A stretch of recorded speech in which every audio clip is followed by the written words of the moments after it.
लिखने पड़ी, कई आर्टिकल्स लिखने पड़े और 3-4 असफलताओं के बाद मुझे ये सफलता। मैं खुद हिंदी मीडियम का छात्र रहा हूँ, तो इंग्लिश और हिंदी कोई मुझे लगता है ये कि भाषा का बोध है। हाई स्कूल 2nd डिवीजन जी। मैंने प्रयास बहुत किया, हाई स्कूल में 1st डिवीजन नहीं आ पाया, तो असफलताओं से उसको घर ना बुला लें, उसके कार्य को बाधित ना करें। ईमानदारी एवं सच्ची लगन से मेहनत किया जाए तो सफलताएं अवश्य मिलती है। ऐसा ही करके दिखाए हैं देवरिया के असिस्टेंट प्रोफेसर संजीव कुमार यादव जी ने, जिन्होंने असिस्टेंट प्रोफेसर बनके अपने क्षेत्र गांव का नाम रोशन किया है। उनके संघर्षों की कहानी कुछ इस तरीके से है। उन्होंने 4 बार में यह असिस्टेंट प्रोफेसर के पद पर उनका चयन हुआ है।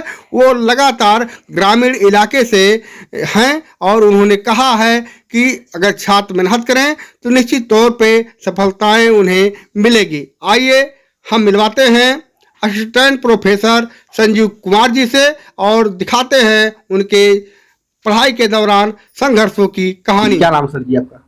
मेरा नाम डॉक्टर संजीव कुमार यादव है। आप असिस्टेंट प्रोफेसर पद पे कब आपका सफलता मिली? 21 तारीख को मेरा नियुक्ति पत्र आया है जी, नरेंद्र विश्वविद्यालय में, और मैं इस समय assistant professor oblique assistant breeder seed science department में जी तैनाती हुई है मेरी जी। एक सवाल आपका से है कि आपका मूल निवास कहाँ का है? मेरा मूल निवास देवरिया और तहसील सलेमपुर का मैं निवासी हूँ, मगर मेरे पिताजी अयोध्या में 26 साल से कार्यरत हैं, जिसमें उन्होंने 16 साल अयोध्या में ही पशुपालन विभाग में काम किया है। तो ये जो सफलताएं मिली हैं, आपने हाई स्कूल, इंटरमीडिएट या प्राथमिक की जो मेरी प्रारंभिक शिक्षा जो है अयोध्या के एसएसबी इंटर कॉलेज से हुई है जी। उसके बाद तत्पश्चात मैं झांसी यूनिवर्सिटी चला गया। वहाँ पे मैंने वहाँ के एक डिग्री कॉलेज, राज डिग्री कॉलेज से BSc AG की पढ़ाई की है। वहाँ पे मेरा सपोर्ट डॉक्टर वरुण सिंह ने किया, उनके माध्यम से मैं उस महाविद्यालय में पहुंचा और वहां से मैंने BSc AG की पढ़ाई को किया। पढ़ने के बाद वहां से फिर मैं वापस नरेंद्र यूनिवर्सिटी, जहां पर आज मैं कार्यरत हूं, वहां से मैंने अपनी MSc की पढ़ाई की। पढ़ाई करने के बाद फिर मेरा सिलेक्शन ग्वालियर यूनिवर्सिटी राजमाता विजयराजे सिंधिया विश्वविद्यालय में हो गया और वहां से मैंने PhD की अपनी शिक्षा को समाप्त किया। असिस्टेंट प्रोफेसर बनने में कितनी बार आपको असफल होना पड़ा? असिस्टेंट प्रोफेसर के लिए जो एक कैटेगरिया होता है वो बहुत बड़ा होता है, इसके लिए काफी मेहनत करनी पड़ती है जी। तो BSc से लेकर और आज तक के सफर को मैं 14 साल लग गए मुझे, जिसमें मैं 4 वर्ष जो है अवध यूनिवर्सिटी के कई विद्यालयों में मैंने सेवा दी है और कई रिसर्च पेपर लिखने पड़े मुझे, कई बुकें लिखने पड़ी, कई आर्टिकल्स लिखने पड़े और 3-4 असफलताओं के बाद मुझे ये सफलता मिली। अच्छा, ये बताइए कि जो हमारे छात्र हैं जो इंटरमीडिएट में हैं, हाई स्कूल में हैं, इनकी दिशा का निर्धारण नहीं हो पाता है, ये सोच नहीं पाते हैं किधर जाएं किधर ना जाएं, कुछ अभिभावक भी कहते हैं कि बेटा हमारा इधर जाए उधर जाए, तो इसके लिए क्या संदेश देंगे? मैं उन अभिभावकों से कहना चाहता हूं कि किसी भी छात्र को उसके कार्य को देखकर ही उसका चयन करने दिया जाए, उसको थोड़ा सी आजादी देने की जरूरत है। छात्र के ऊपर या माता पिता किसी बच्चे के ऊपर प्रेशर न डालें, जो बच्चा जिसमें उसका इंटरेस्ट हो उसी में उसको जाने दे तो ज्यादा अच्छा है। अक्सर देखने को मिल रहा है कि हाई स्कूल या इंटर हो जो भी हो, हमारे अभिभावक जो है ये करते हैं कि ज्यादातर बच्चों को जो है साइंस की तरफ ले जा रहे हैं। क्या आर्ट साइंस में संभावनाएं नहीं क्या? नहीं, ऐसा कुछ नहीं है। वैज्ञानिक दौर है, विज्ञान का समय चल रहा है, लेकिन जैसा कि पुराने काल से ही कहा गया है कि जय जवान जय विज्ञान जय किसान, तो जितना जरूरत हमें विज्ञान की है उतनी ही जरूरत हमें किसान की भी है, उतनी ही जरूरत हमें जवान की भी है।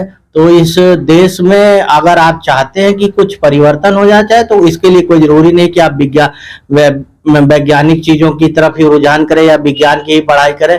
कई वाणिज्य और कला के लोग आजकल यहाँ को कई इंजीनियरिंग लाइन के लोग बड़े बड़े पदों पर और कार्यरत हैं। दूसरा सवाल आपसे है कि अक्सर लोग हमारे अभिभावक कहते हैं कि बच्चे को ये जो इंग्लिश मीडियम होता है, हिंदी मीडियम होता है। क्या आपके दौरान हिंदी मीडियम इंग्लिश मीडियम का इसमें कोई असर है कि नहीं? मैं खुद हिंदी मीडियम का छात्र रहा हूँ, तो इंग्लिश और हिंदी कोई, मुझे लगता है ये कि भाषा का बोध है। भाषा के बोध में आपको इतना परेशान होने की जरूरत नहीं है। और आजकल हर कार्य हिंदी में भी हो रहे हैं और इंग्लिश में तो होते ही रहे हैं, तो भाषा के बोध पे उतना ध्यान नहीं देना चाहिए। कुल मिला के आपकी लगन ही आपकी भाषा बन जाती है। अच्छा, जब आपको असफलता हाथ लगी तो जो भावक होते हैं, रिश्तेदार होते हैं, तमाम फोन जाते हैं कि भैया कितना उम्र हो गई, कितना दिन तक आप पढ़ेंगे? क्या ऐसा कोई दौर नहीं आया? ऐसा दौर पढ़ाई के दौरान भी आया। कई गुरुजनों ने मेरा सपोर्ट किया। नौकरी के दौरान भी काफ़ी चीज़ों में दिक्कतें आई, मगर कुछ लोग आप ही के क्षेत्र के डॉक्टर अजय यादव जी, टांडा के डॉक्टर रतिराम जी, ऐसे कुछ लोग जिन्होंने हमेशा साथ दिया और हमेशा मिलते रहे। और मनोवैज्ञानिक रूप से भी उन्होंने फ़ोन पर कई बार असफलता होने पर भी मुझे मानसिक रूप में पीड़ा ना देने के लिए कई गुरु मंत्र भी दिए, जिसको लेकर मैं आगे चलता रहा। एक सवाल हमारा और आपसे है कि जब बच्चा हाई स्कूल पास करता है या इंटर पास करता है तो भावक के अंदर धारणा ये रहती है जो बच्चे अच्छे नंबर से पास होते हैं उनको ही तैयारी के लिए भेजा जाता है। क्या जो बच्चे कम नंबर पाए हैं क्या वो आगे नहीं बढ़ सकते? मैं आपको बताऊं, हाई स्कूल सेकेंड डिवीजन हूं जी। मैंने प्रयास बहुत किया, हाई स्कूल में फर्स्ट डिवीजन नहीं आ पाया, लेकिन उसके बाद मैंने कभी असफलता को पीछे देखा नहीं। फिर मैं इंटर भी फर्स्ट डिवीजन से पास हुआ, मैंने बीएससी डिग्री भी फर्स्ट डिवीजन से पास की, एमएससी और पीएचडी भी मैंने फर्स्ट डिवीजन से पास किया। तो मेरा कहने का मतलब ये है कि आप गलतियों से सीखें और सीख कर उससे आगे चलने का प्रयास करें, कभी पीछे मुड़ के मत देखें। अगर हमारे छात्रों को आप जैसे पद पे जाना है, प्रोफेसर बनना है, तो उनको क्या करना चाहिए? उनको ग्रेजुएशन के बाद मास्टर डिग्री करें और शोध में जाएं, पीएचडी करें। अब आजकल मास्टर डिग्री और नेट क्वालिफाई करने के बाद भी सीधे असिस्टेंट प्रोफेसर के लिए आप जा सकते हैं। गांव जेवार के जो बच्चे जिनके पास पैसे का अभाव रहता है, तो ऐसे बच्चे मास्टर डिग्री करने के बाद ARS, JRF, SRF की तैयारी करें और आगे जा सकते हैं वो। जी। तो हमारे जो दर्शकों हैं, जो दर्शक हमारे हैं, भावक हैं, उनके लिए क्या संदेश देंगे आप? मैं सभी अभिभावक को इतना ही कहना चाहता हूं कि आपका बच्चा जिस भी लाइन में लगा हो, उसको निरंतर उतना समय दें और उसका मनोबल हमेशा बढ़ाते रहें। एक दो असफलताओं से उसको घर ना बुला लें, उसके कार्य को बाधित ना करें। सफलता मिलने के लिए समय जरूर लगता है, मगर मिलती जरूर है।